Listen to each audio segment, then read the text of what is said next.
তুমি মুসলমানের বাচ্চা দাবি করতেছো, অথচ তোমার ভিতরে রাসূলের সুন্নত নাই, তোমার ভিতরে নবীর আদর্শ নাই, তোমার ভিতরে রাসূল সাল্লাল্লাহু আলাইহি সাল্লামের কোনো সুরত নাই, সিরাত নাই। তুমি মুসলমান দাবি করতেছো, একজন হিন্দুর বাচ্চা রাস্তা দিয়ে হাইটা যাইতেছে, একজন মুসলমানের সন্তান রাস্তা দিয়ে হাইটা যাইতেছে। কে হিন্দুর বাচ্চা, কে মুসলমানের বাচ্চা নাম জিজ্ঞাসা না করলে বোঝা যায় না। অনেক সময় নাম জিজ্ঞাসা করেও জানা যায় না এটা কি মুসলমান নাকি হিন্দু। আজ আমরা কোন পর্যায়ে চলে গেছি বুজুর্গ। আজকে মুসলমানের সন্তানের গায়ে লম্বা জামা নাই, হিন্দু সন্তানের গায়ে লম্বা জামা নাই। একজন হিন্দু সন্তান মুখে দাড়ি রাখে না, আজকে মুসলমানের সন্তান মুখে দাড়ি রাখে না। আজ হিন্দু সন্তানও গান বাজনা শুনতেছে, আজকে মুসলমানের সন্তানও গান বাজনা শুনতেছে। সারা রাত মোবাইল টিপতেছে। এইভাবে কি জীবন? আল্লাহ কি তোমাকে এই জন্য পাঠাইছে দুনিয়া? তুমি মনে করছো এখানেই শেষ, আসছো আর কখনো যেতে হবে না, কবরে এখানেই তোমার শেষ তুমি মনে করেছো? না বাবা না, তোমার একটা জীবন আছে, তোমার পরবর্তীতে হাসরের ময়দানে আল্লাহর আদালতে দাঁড়াতে হবে, আল্লাহর কাছে যেতে হবে। আল্লাহর কাছে তোমার এই যে প্রত্যেকটা ঘন্টার, সেকেন্ডের, মিনিটের হিসাব আল্লাহ তাআলা তোমার কাছ থেকে নেবে। তুমি কি করছো? আল্লাহ তাআলা কেন তোমাকে দুনিয়ায় পাঠিয়েছেন? তুমি একটা গাছ রোপণ করতেছো, তোমার মনে স্বপ্ন এই গাছ থেকে ফসল হবে, তুমি সেই ফসল খাইবা, এই জন্য তুমি তো এই গাছ রোপণ করেছো। তাহলে বান্দা তুমি কেন বুঝতেছো না আল্লাহ তোমাকে যে কোনো একটা উদ্দেশ্য নিয়ে বানাইছে, উদ্দেশ্যটা নিয়ে আল্লাহ তোমাকে বানাইছে। বান্দা তুমি ইবাদত করো, আমি আল্লাহ তোমার কাছে মান টাকা চাই না, পয়সা চাই না, কিছুই চাই না। তোমার কাছে আমি আল্লাহ শুধু একটা জিনিসই আবদার করবো, বান্দা আমি আল্লাহ তোমাকে যেইভাবে চলতে বলেছি তুমি সেইভাবে চলো। তুমি বান্দা খানা খাও, এটাও তোমার সওয়াব হবে। বান্দা তুমি হাসি দাও, এটাও তোমার সওয়াব হবে। বান্দা তুমি কান্না করো, এখানেও তোমার সওয়াব হবে। বান্দা তুমি ব্যবসা করো, এখানেও সওয়াব হবে। যদি তুমি আমি আল্লাহকে রাজি সন্তুষ্ট করার জন্য ব্যবসা করে থাকো, তুমি যদি আল্লাহকে রাজি সন্তুষ্ট করার জন্য ব্যবসা করে থাকো, বান্দা তুমি মালের ভিতরে ভেজাল দিতে পারো না। তুমি কার জন্য ব্যবসা করতেছো?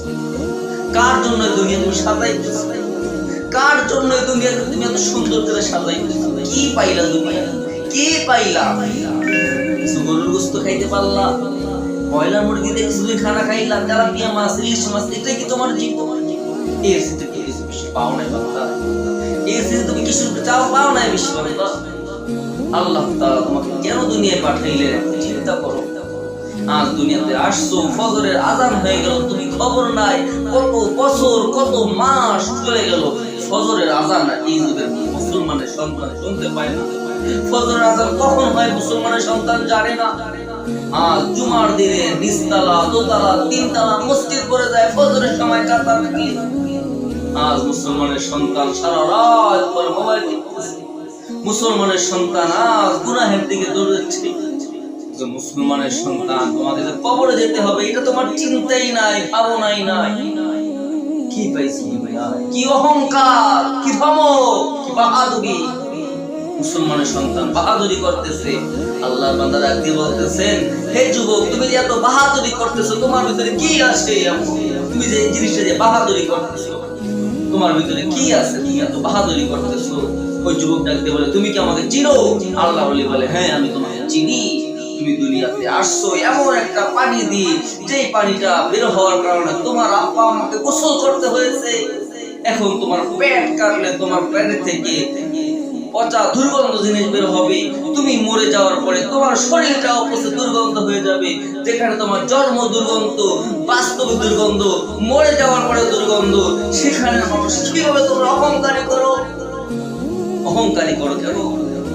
কেন তোমরা তোমাদের জীবনটাকে বিলিয়ে দিতেছো একটা গরুর মতো? একটা গরু সারাদিন খাওয়া দাওয়া করতেছে, রাত্র জাগরণ করতেছে, আবার খাইতেছে, দিন হইতেছে, রাত হইতেছে, গরুর কোনো কিছু আসে যাচ্ছে না। তুমি মুসলমান, তোমার দ্বারা পরকালও হইতেছে না, দুনিয়াও হইতেছে না। তুমি কি পাইলা? কি পাইলা? বাবা এই জীবনটাই শেষ না, তোমাকে আরেকটা জীবন যেতে হবে। ওই জীবনে আল্লাহর সামনে দাঁড়াইতে হবে। ওই জীবনে আল্লাহর কাছে তোমার প্রতিটা দিনের, প্রতিটা জীবনের, তোমার শিশুকালের, যৌবনকালের, বৃদ্ধকালের সকল কিছু প্রশ্ন আল্লাহ জিজ্ঞাসা করবে। প্রতিটা সময়ে তোমার কাছে আল্লাহ তাআলা প্রতিটা সময়ের হিসাব নেওয়া হবে। তোমার যৌবনকাল তুমি কোন কাজে ব্যয় করেছো বান্দা? হাসরের ময়দানে আল্লাহর আদালতে যাইতে হবে। কি নিয়ে যাবে আল্লাহর আদালতে? কি নিয়ে যাইবে আল্লাহর কাছে? আল্লাহ তাআলা আমাদেরকে সঠিক বুঝ দান করুক সকলে।